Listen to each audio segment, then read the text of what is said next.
ಹಲವಾರು ಧಾರ್ಮಿಕ, ಪೌರಾಣಿಕ ಮತ್ತು ವೈಜ್ಞಾನಿಕ ಕಾರಣಗಳಿವೆ.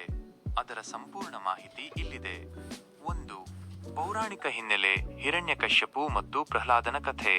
ಹೋಳಿ ಹಬ್ಬದ ಆಚರಣೆಯ ಹಿಂದೆ ಮುಖ್ಯವಾಗಿ ಭಕ್ತ ಪ್ರಹ್ಲಾದನ ಕಥೆ ಇದೆ. ಅಸುರ ರಾಜ ಹಿರಣ್ಯಕಶ್ಯಪು ತಾನೇ ದೇವರು ಎಂದು ನಂಬಿದ್ದನು. ಆದರೆ ಅವನ ಮಗ ಪ್ರಹ್ಲಾದನು ವಿಷ್ಣುವಿನ ಪರಮ ಭಕ್ತನಾಗಿದ್ದನು.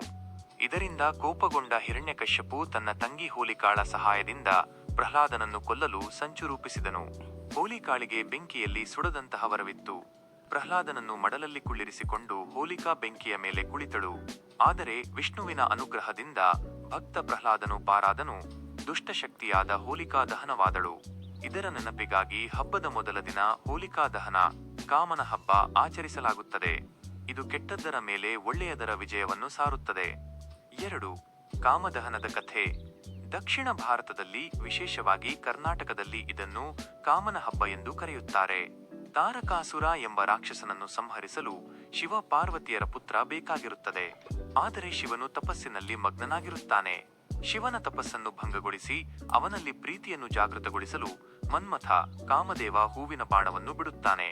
ಇದರಿಂದ ಕಣ್ಣು ಬಿಟ್ಟ ಶಿವನು ಕೋಪಗೊಂಡು ತನ್ನ 3ನೇ ಕಣ್ಣಿನಿಂದ ಮನ್ಮಥನನ್ನು ಸುಟ್ಟು ಭಸ್ಮ ಮಾಡುತ್ತಾನೆ.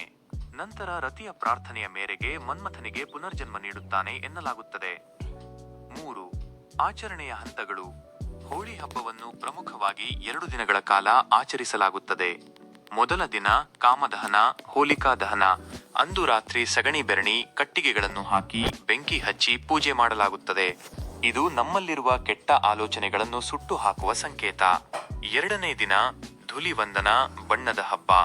ಅಂದು ಬೆಳಿಗ್ಗೆಯಿಂದಲೇ ಜನರು ಪರಸ್ಪರ ಬಣ್ಣಗಳನ್ನು ಹಚ್ಚುತ್ತಾ, ನೀರು ಎರಚುತ್ತಾ ಸಂಭ್ರಮಿಸುತ್ತಾರೆ. ಜಾತಿ ಮತ ಭೇದವಿಲ್ಲದೆ ಎಲ್ಲರೂ ಒಂದಾಗಿ ಆಚರಿಸುವ ದಿನವಿದು. 4. ವೈಜ್ಞಾನಿಕ ಮತ್ತು ಸಾಮಾಜಿಕ ಮಹತ್ವ. ಋತುಮಾನದ ಬದಲಾವಣೆ.